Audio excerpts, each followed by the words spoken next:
Om Magyanathamandasya Gananjana Shalakaya Chakshu Unmulatam Yena Tasmai Shri Gurave Namaha. I was born in the darkest ignorance, and my spiritual masters kindly opened my eyes with a shining torchlight, transcending knowledge. I therefore offer my respectful obeisances unto his lotus feet. Srila Prabhupada Ki Jai. Yeah. So we're continuing our reading of Bhagavad Gita from the 8th chapter, entitled Attaining the Supreme. Text number 4. Yeah. So we can read the Sanskrit. Yeah. Adibhutam ksharo bhava Adibhutam Sharo Bhava purushashchare daivatam Purusha Chadi Devatam adiyagno ham evatra Adiyagno Ham Devatra dehe deha bratam vara. Dehe Deha Britam Vara.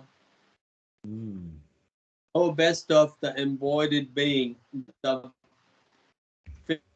physical nature, which is constantly changing, is called Adibhuta, the material manifestation. The universal form of Lord, which include all demigods like those of the sun and the moon, is called Adideva. And I, the Supreme Lord, represented as the super soul in the heart of every embodied being, am called Adiyagna, the Lord of sacrifice. Okay. Very. So here, Krishna is continuing to answer Arjuna's questions. So if we look back to text 1, Yeah. we'd already covered in the previous text 3, was looking at the first 3, the answers to the first 3 questions. So the first 3 was, what is Brahman? What is the self? What are fruit of activities? So Krishna's answered that in text 3. But this one, in the text 1, there's another 2 questions. So what is this material manifestation? What is this material manifestation? And the demigod. And then what are the demigods? So this verse deals with what is this material manifestation? So and Krishna's addressing Arjuna, O best of the embodied beings. Anyone with knowledge knows that we're not the body. So we're actually inside the body. You know, the body's like a vehicle and we're the driver. You know, it's like a dress, and we're the person. The body's like a dress too, like clothing, and we're the person inside the dress. So Krishna's addressed Arjuna, best of the embodied beings. So embodied being means we're the soul inside a body. That's what I mean by embodied. Does that make sense? Embodied. Yep.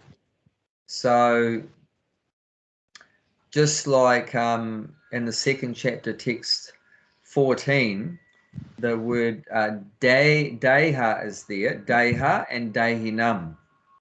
So we can look at that. 2nd chapter text. Text 13. Text 13 of the 2nd chapter. As the embodied soul continuously passes in the body from boyhood to the youth to old age, the soul similarly passes into another body at death. So this is a very famous verse, very important verse, explaining how the reincarnation works, how the soul is. Because people say, well, how do you actually know that the soul lives on after the body dies? The point is here that we've already changed bodies. You know, we had a baby's body, and then that we reincarnated into a youthful body, a teenager like that. And then that body was finished, and we get a middle-aged body, and then that body's finished, we get an old body, then that body's finished, like death, and you get another body. So the idea is that we already had many different bodies, even in this one life. So death is just another change. You know, we're just transferred, just like we're transferred from a baby's body to a youthful body, from a youthful body to a middle-aged, old age. So we're also just moved from the dead body into another body. So that's the idea. But he uses this term here too, the embodied soul. The embodied soul. So, and in the Sanskrit, there's the word dehe. Dehe means the body. But within the body, there is the soul. That's the dehina. Dehina means inside the body. So what's inside the body? That's the soul. So there's a soul inside the body. So that's the real person. The real person is not the body. The real person is the soul. This is just like you got some Levi's clothes on or whatever like that, but you're not Levi's. You say, hey, Levi's. No, that's just your clothes, like that. So he's Krishna's addressing in today's verse, Arjuna is the best of the embodied beings. Vara. Vara means the best. And that's because he's self-realized. He knows that he's a soul. And even more than that, he knows what his relationship is with Krishna, that he's a servant of Krishna. And he's engaged in devotional service. So that's the best quality of a being, is that, as you know, most beings are completely in ignorance and they think they're the body. So that's not the best stage. The best stage is to transcend this ignorance and realize our loving relationship with God. And that's what Arjuna is on that platform. He's on that platform.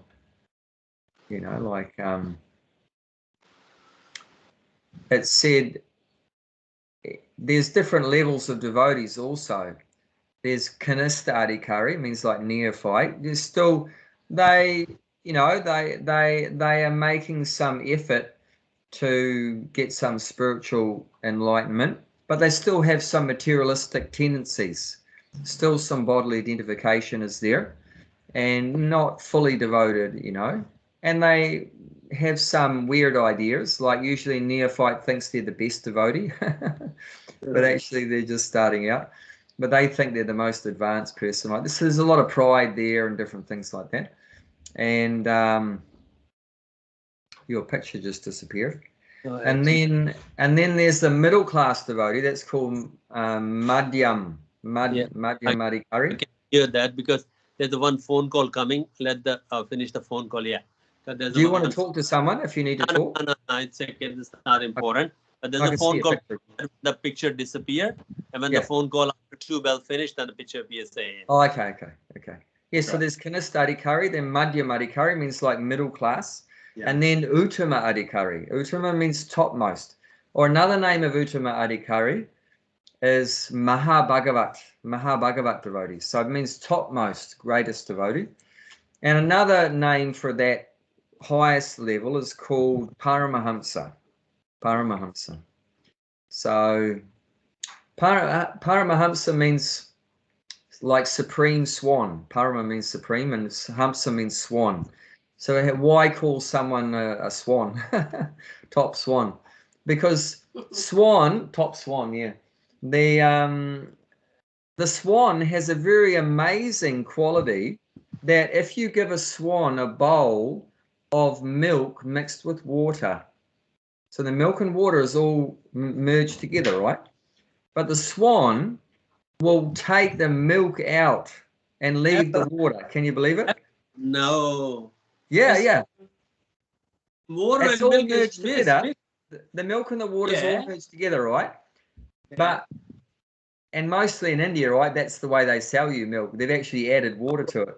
But you could actually maybe just get a swan to suck out the milk and leave the water behind. But suck out will be both. You can't separate water and milk. The swan can do that. It's mystical. It has a mystical power that it can actually separate milk from water. And so why call it the topmost devotee, that a swan-like? Because we're in the material world, so the soul is like mixed with matter, right? The soul is mixed with matter. There's two things in the material, only two things. There's the soul and there's matter. So the topmost devotee, he just connects with the soul in every situation. He completely oblivious to the matter. He doesn't see matter. He just sees the souls. So that is the Paramahamsa. He doesn't see that, oh, black, white, oh, you're a Muslim, Hindu, Christian, you're young, old, you're rich or poor, or anything. He just sees the soul, that part and parcel of Krishna. He just sees Krishna and the soul everywhere. So that's Paramahamsa. So that's the topmost. And that's the kind of level that Arjuna's on. He's like a Paramahamsa, topmost devotee. Amazing. Yeah, so that's why he's addressing Arjuna as the best of the embodied beings. Yeah. So, yeah, he's praising Arjuna for his high level of consciousness. And this is actually very high level talk. So unless you're a high level person, it's hard to understand a lot of these things, I mean, why didn't Krishna speak Bhagavad Gita to Yudhishthira? Well, just to an ordinary person. Bhima. They wouldn't have understood anything. Even they didn't explain to Bhima or Yudhishthira or Nakula and Sadev, no one. Yeah, that's right. Only Arjuna was qualified enough to understand. To Bhima, because Bhima said that, just tell me where do you want me to put the gada. Don't worry about all that. Just tell me, I'll do it. Yeah, not so philosophical, yeah. That's right. Yeah. So just like in Christianity, Jesus, he gave very basic instructions, very simple instructions.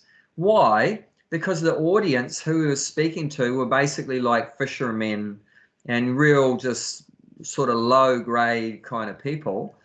And then why did he have to teach them things like thou shalt not kill? If you have to tell someone don't kill, what does that mean? What does that indicate?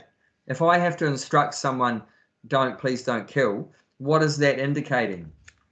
Well, you're ordering.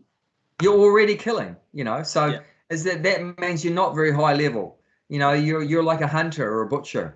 You're engaged in being like a hunter or butcher. So that kind of level consciousness, you can't explain very high level topics like this, what we're talking about here. The Adibhuta and universal form and the demigods and Adidaiva and everything like that, the super soul, they're not going to understand all this stuff. But Arjuna, Krishna is confident that Arjuna can understand, because he's like he's saying, you are the best of embodied beings. You've realized that you're not the body, that you're the soul, and that you're my servant, you're my eternal servant. So therefore, Krishna is giving very high level information in the Bhagavad Gita. And it's mentioned that, right? That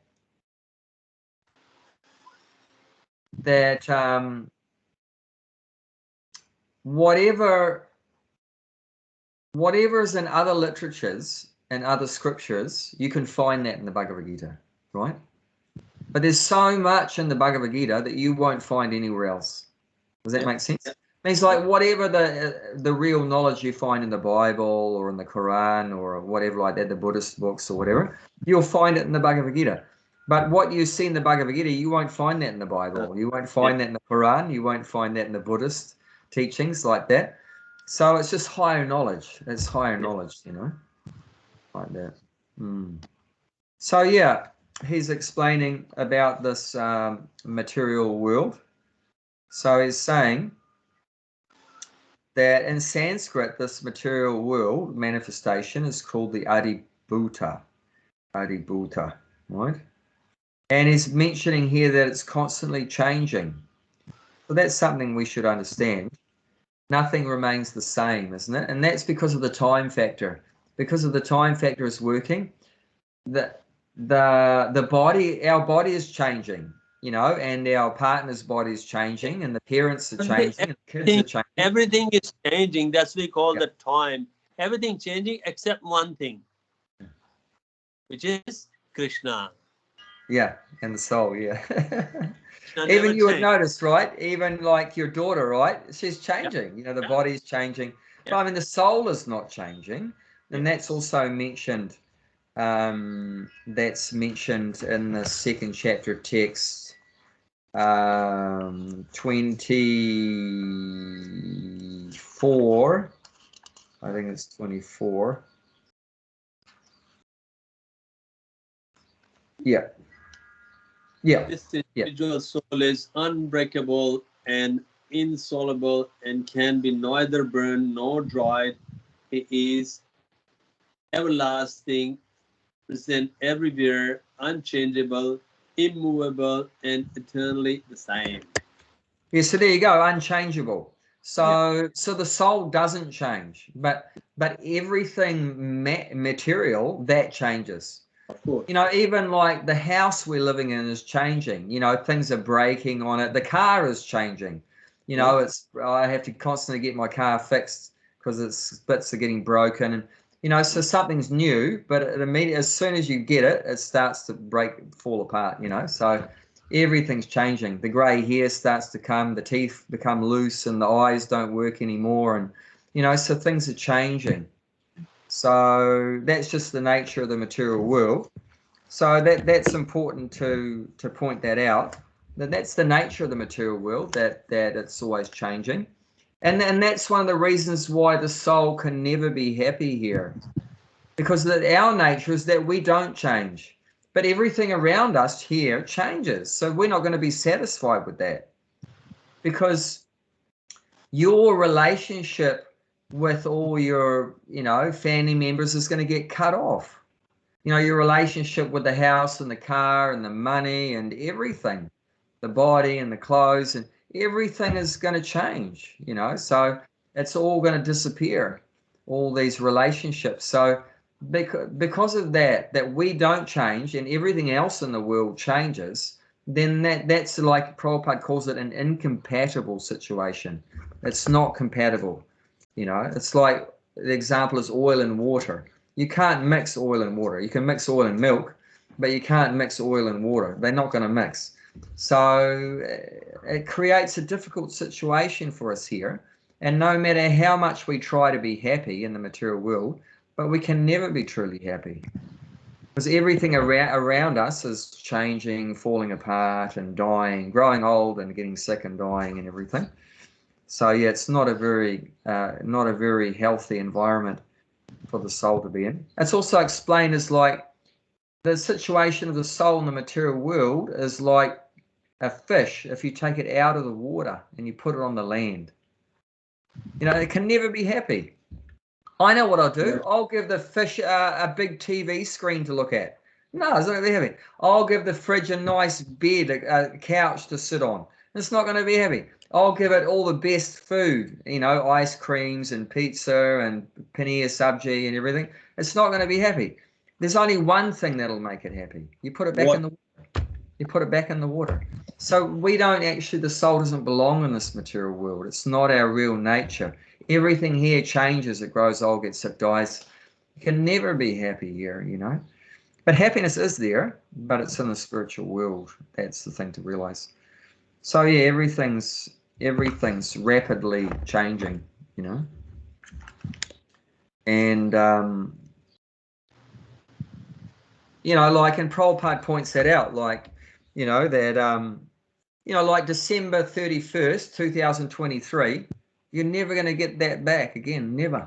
Even your millionaire, billionaire, trillionaire, you can never get that particular moment in time. You can never get that back. You know, even you know, Wednesday the 24th of, you know, January 2024, yesterday, you can never get that back. You know, it's gone forever. It's changed. Now things are different. Yes. You know, and one time actually Prabhupada was talking with one of his disciples, and they were discussing, this disciple had been with Prabhupada right in the beginning of the movement, like in 1966. like that, 1967. And they were reminiscing how it was so sweet because there wasn't many disciples, right? Not many devotees. So Prabhupada was spending a lot of time with those early devotees. They were with him like day and night. So it was so sweet. And he wasn't the big acharya then, because there was only like New York Temple and San Francisco Temple. It wasn't a worldwide movement. So he was just there, super loving, Guruji. They used to call him Swamiji, even before he had the title Prabhupada.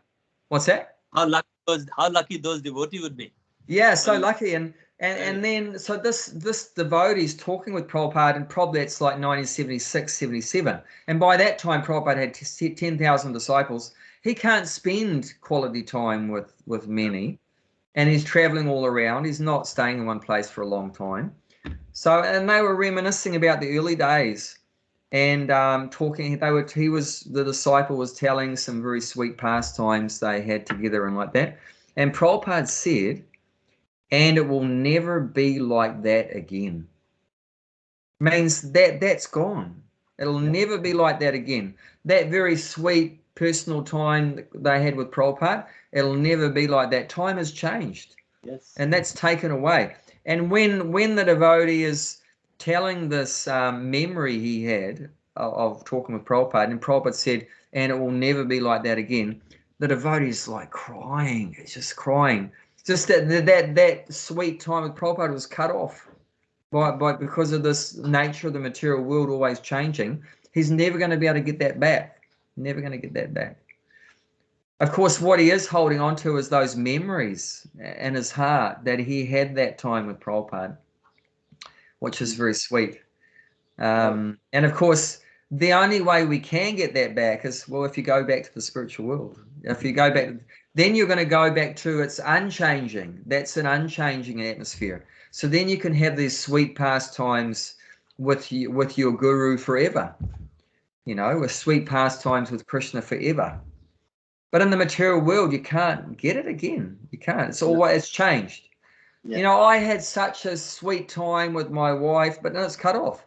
And I had such a sweet time with my kids, and that's chopped off. And I had a sweet time with my parents, and then it's cut off. And I had a sweet time with this dog, but it's got cut off. So that's just the way it is in the material world. And that's what we're trained to be detached. We have to be willingly let go, willingly let go. Whether you want to or not, it's going to go anyway. But then the matter is that whether you just voluntarily accept it's going to go, or forcibly it's like just ripped out of you, so one way or another it's going to go. Whether you accept it or not, right? It's going to change, right? But if you don't accept it, then it's painful, Of course, what we were talking about is a different kind of relationship. That relationship like with guru and disciple, that's a spiritual relationship. So that kind of pain that he's feeling and he's crying, that he'll never get that sweet time he had with his guru again, that's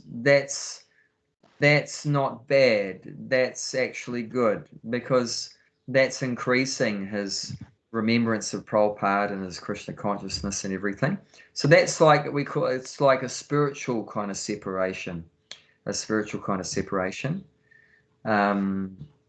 But yeah, materially, all these relationships with these changing material things, we need to learn to practice detachment and just let it go, not try to hold on to anything. Because even if you try to hold on, what's the point? It's still going to go, so... willingly or unwillingly, it will go. There's one of my friend there. He's got a lot of money. I told you that is a chain of hotels. I said that he's got no kids, no wife. I said eventually we'll go, isn't it? Why don't we willingly donate? Whichever organization you want to be while you're alive, donate with your hand, and then if you don't, it will go regardless.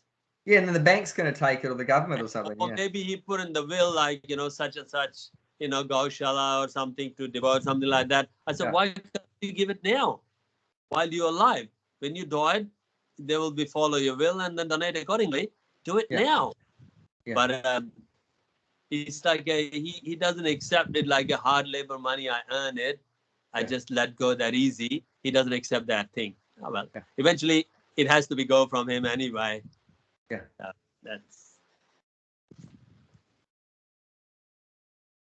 That's the these knowledge. These changeable material things, if you give it to Krishna, then it gives you eternal benefit. You know what I'm saying? I mean, it seems, oh, it's just a changeable thing, money or a building or a car or whatever.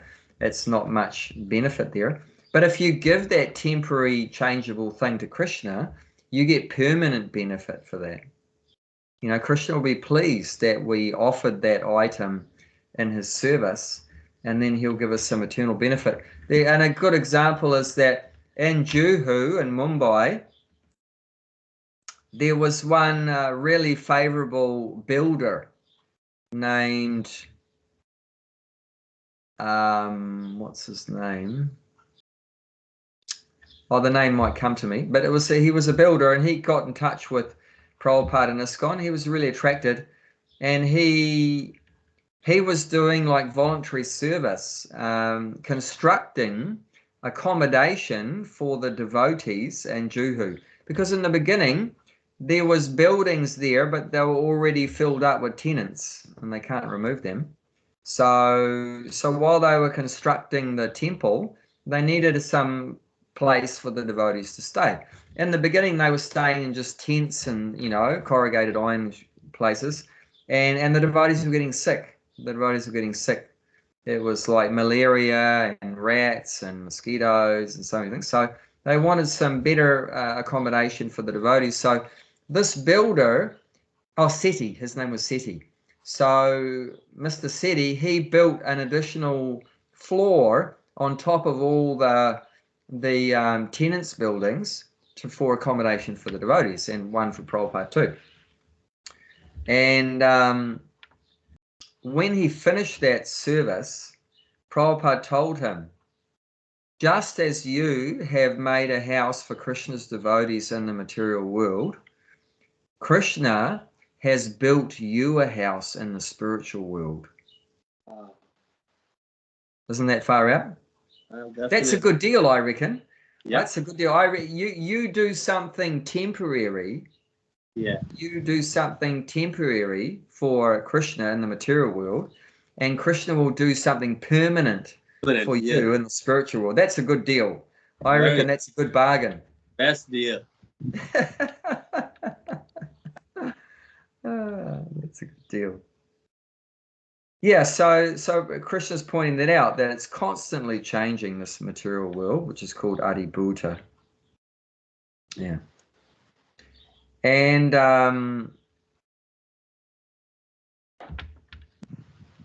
one way that we can understand this material world is that people can visualize this universe as like a gigantic universal form of God. Just like we have the form of Krishna, you know, he might be 1.5 meters high and playing the flute and everything. But another way you can visualize God is that this whole universe is God's body. So like, you know, you can imagine that the higher planets like Swarga and Brahmaloka and that. Here's Mike's here. And you can just tell him I'm talking on Skype. One of my friends' neighbours has come to pick up some prasadam. Trying to sort it out. So you can imagine the higher planets as like the head of the universal form, and the middle planets, like we're in the middle planet on Earth, is like the waist of the universal form, and the lower planets like Sutala Loka, Patala, Sutala, Vitala, Talatala, they're like the legs of the universal form. And the sun and the moon are compared to the eyes of the universal form, like that. They're like we have the sun and the moon, right? They give vision in the universe, so they're like the eyes of the universal form, and like that. And so that's one way you can perceive the world as like a gigantic form of God, right? And that's called Vishvarupa. And the 11th chapter of Bhagavad Gita, Krishna shows that Vishvarupa, universal form, to Arjuna, you know, and it has many arms and legs and so many things like that, and fire coming out of the mouth and everything, so many things. And only Krishna seeing that, or somebody else will see that too? Only well, Krishna. no, Arjuna was seeing, but also a few other people on the battlefield by Krishna's mercy could see, like Bhishma could see, and also Sanjay could see. He wasn't there, but he was in TV. Hastinapur. So Krishna, by Vyasadeva was the guru of Sanjaya. So by Vyasadev's mercy, then his disciple Sanjay could see, and he was relaying it to Dhritarashtra. He was relaying that picture to Dhritarashtra, and Vyasadeva could see. You know, even though Vyasadeva wasn't on the battlefield, but he could see it. You know, so there was a few people on and off the battlefield that could see the universal form like that. And so that's everything in the universe is included within that universal form. The highest from the topmost to the bottommost planets, all the demigods. So the demigods also mentioned here, they're part of that universal form. They're like the universal administration. Just like you have, you know, administration for Newcastle, there'll be the, you know, water department, the fire department, the, you know, social welfare department and everything like that, air department. So also the universe has all these, you know, administrators, and then the demigods, so 33 million of them. So they're also within that universal form, and it mentioned here they're called Adidaiva. So all the material ingredients is called Adibhuta. The material ingredients called Adibhuta, and the persons that have some controlling power of this Adibhuta, they're called Adidaiva. They're called Adidaiva. Yeah. And then there's the third Adi, and that's Adiyagya.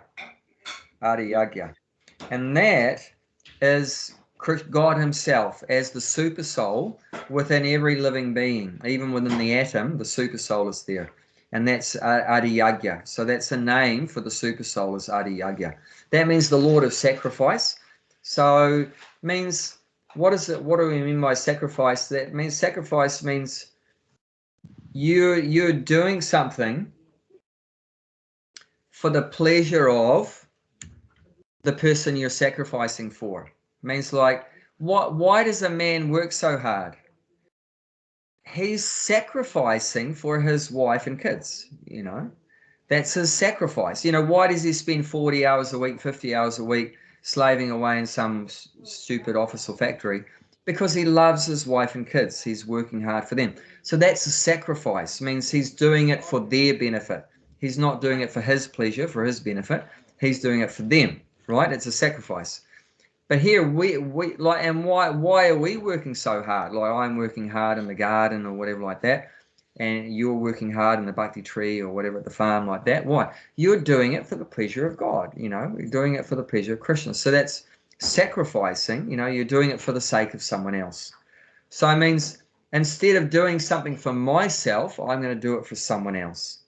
So that's a sacrifice. You know. So. Oh, well, you know, and people have dedicate their activities to different persons, right? Say someone will sacrifice everything for Shiva, or someone will sacrifice everything for their parents, or someone will sacrifice it for their country, right? You know, like in the wartime, right? Say the American goes off to Vietnam. What has he done? And he dies. He dies there. So he sacrificed his life for his country, right? You know, sacrifice life for his country, you know, but the difference is that it's only going to be a temporary benefit, you know, right? Temporary benefit. But if you sacrifice for God, like now, so many people have sacrificed to build this Ram Mandir, to build the Ram temple in Ayodhya. So that gives you permanent benefit. Like it said in the 11th canto Srimad Bhagavatam, or 11 or 12, that if you build a temple for Vishnu, then that's your ticket back to Godhead.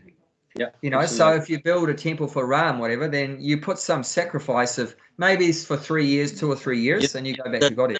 The story of the Lord Rama's temple in Ayodhya, you know, the building, building of that temple cost him $275 million. and donation came like a $1,275 million. And then interest for donation, we build the temple. The principle is still there. The interest comes that much, they build the temple. Really? All the donations paid for the whole thing?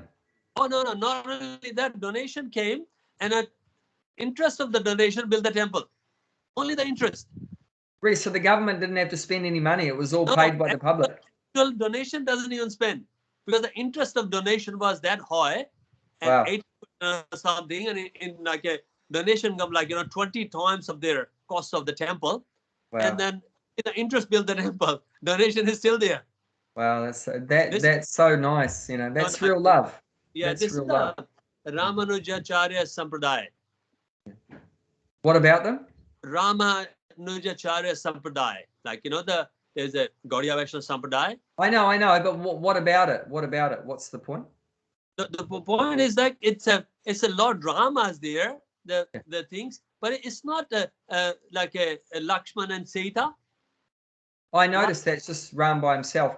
Were you saying that the Ramanuja Sampradaya is going to be managing the temple?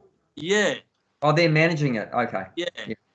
Yeah. They're the one managing, but I think in their philosophy, only Lord Rama, no Sita, no Lakshman.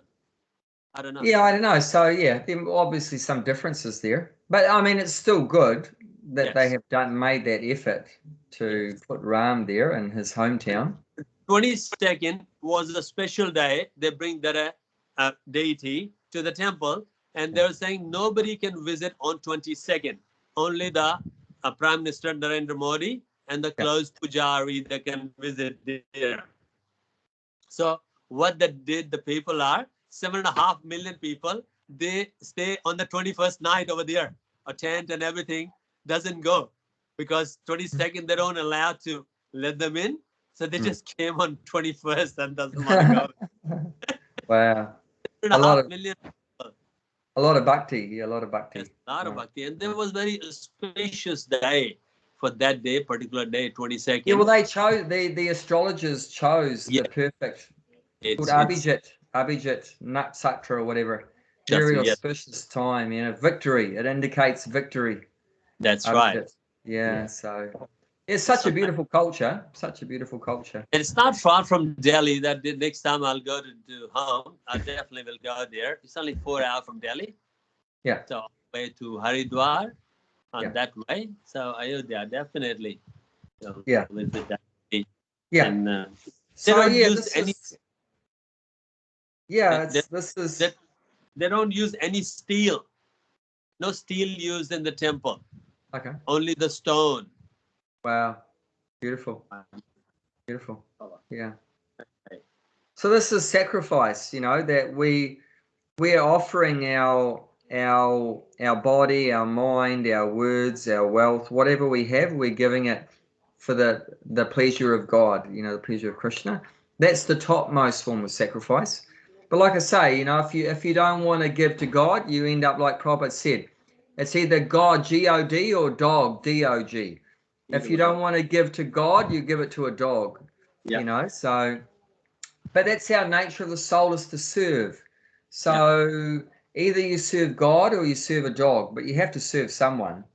But if you serve God, you get so much eternal benefit. And if you serve a dog, well, you just get shit on your hands, So that's the thing, But so this is the three Adis: Adi Bhuta, Adi Daiva, and Adi Yagya. So Adi Bhuta is all the material universe of ingredients of the material world, and Adi Daiva is the persons that control the material world, and Adi Yagya is the Lord himself, who is expanded as the super soul even within the atom, and he's everywhere. And we're meant to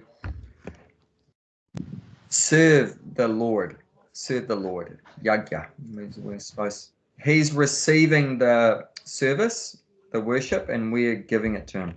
So he's the Lord of sacrifice. Yeah. Do you want to read some of the? Let's start reading the purport. The physical nature is constantly changing. Material bodies generally pass through 6 stages. They're born, they grow, they remain for some duration. They produce some byproducts and products. They dwindle and then they vanish. The physical nature is called Adibhuta. It is created at a certain point and will annihilate it at a certain point. The conception of the universe from the of the Supreme Lord, which includes all the demigods and their different planets, is called Adidvaita, and present in the body along with the individual soul is the super soul. A plenary representation of Lord Krishna, the super soul is called Paramatma or Adi Yagna and is situated in the heart. The word Eva is particularly important in the context of this verse because by this word the Lord stresses that Paramatma is not different from him. The super soul, the soul, supreme personality of Godhead, seated beside the individual soul, is the witness of the individual soul activities and is the source of soul's various type of consciousness. The soul gives the individual soul an opportunity to act freely and witnesses his activities.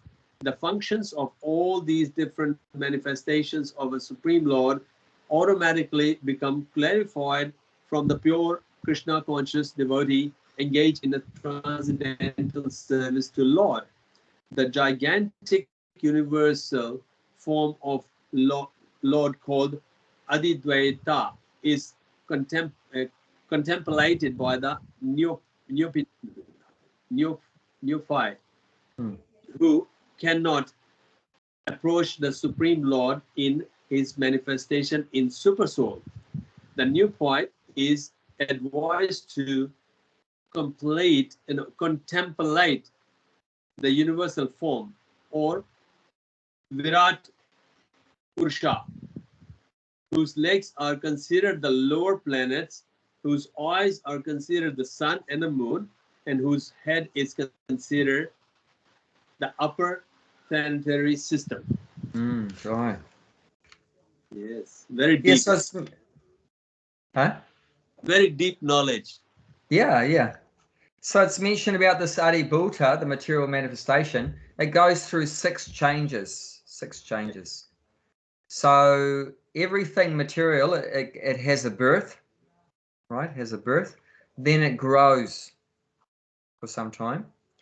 Then it maintains, means maintains for some time. So first of all, the first stage it's growing, it's going up, then it flattens out, maintains, and then it produces some byproducts. It means like children, right? Every species is reproducing.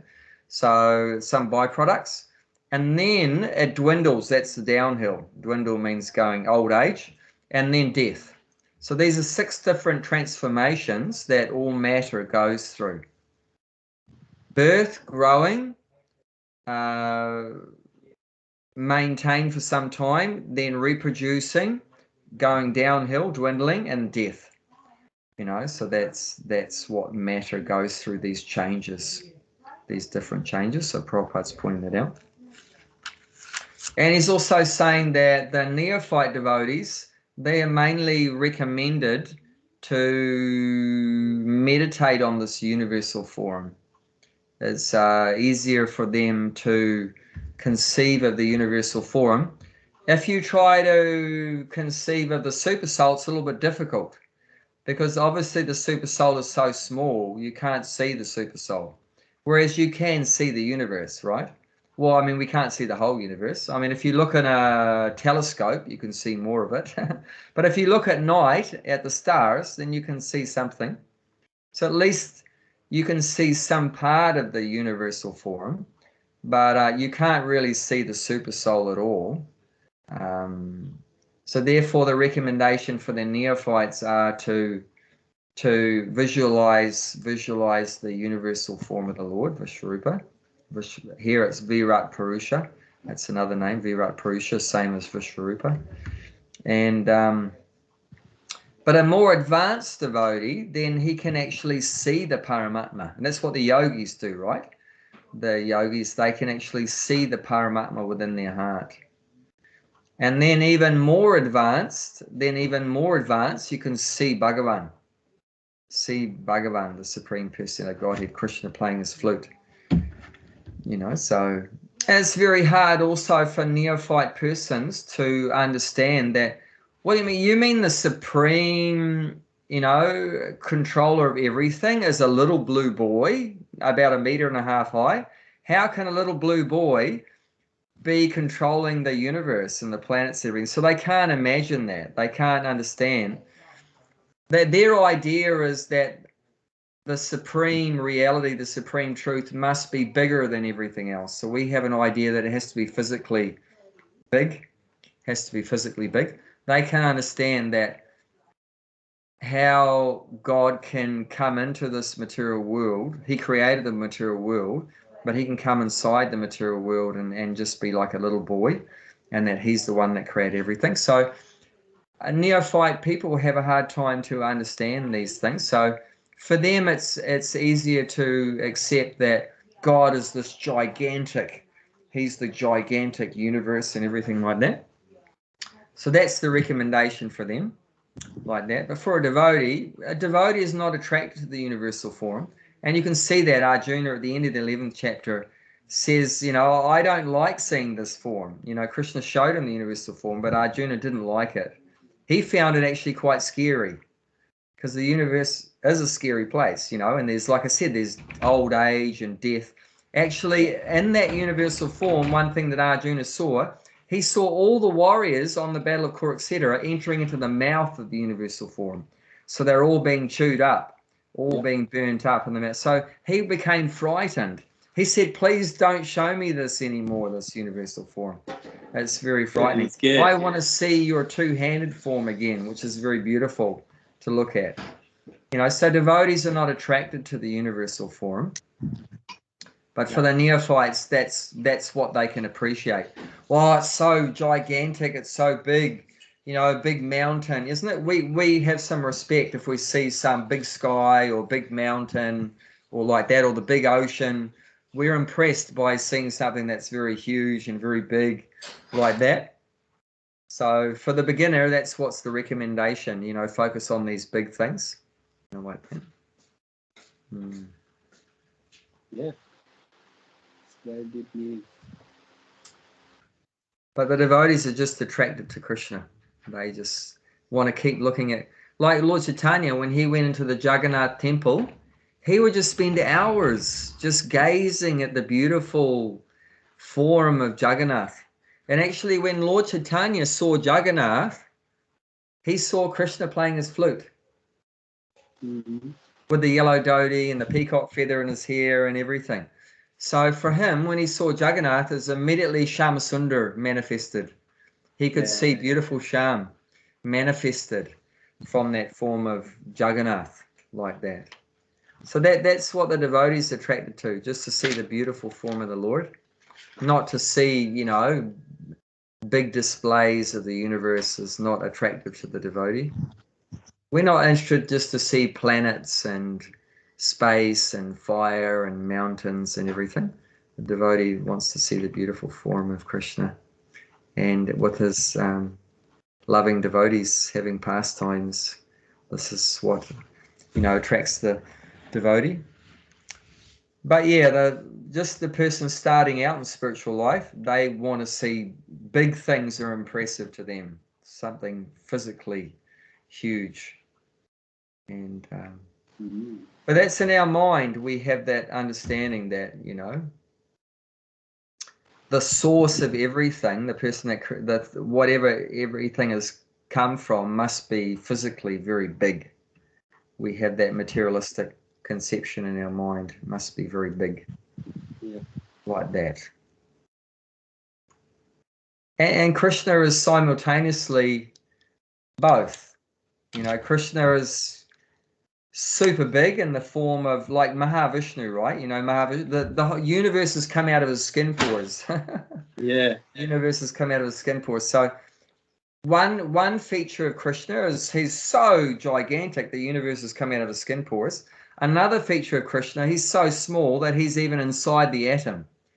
The smallest thing the scientists know about is the atom, called the paramanu, and Krishna is even inside that smallest thing. You know, so Krishna is simultaneously bigger than the biggest and smaller than the smallest. And then he'll do something even more different by just coming into the material world as a little blue boy carrying a flute.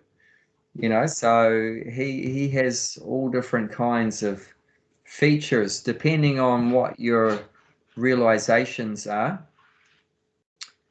You know, he'll manifest himself in a particular way just to suit the worshipper also. Yeah. Very good.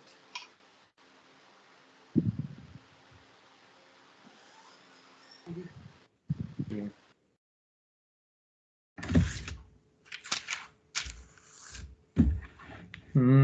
But yeah, we'll be coming up to that in the 11th chapter about the universal form. Yes. 11 chapter.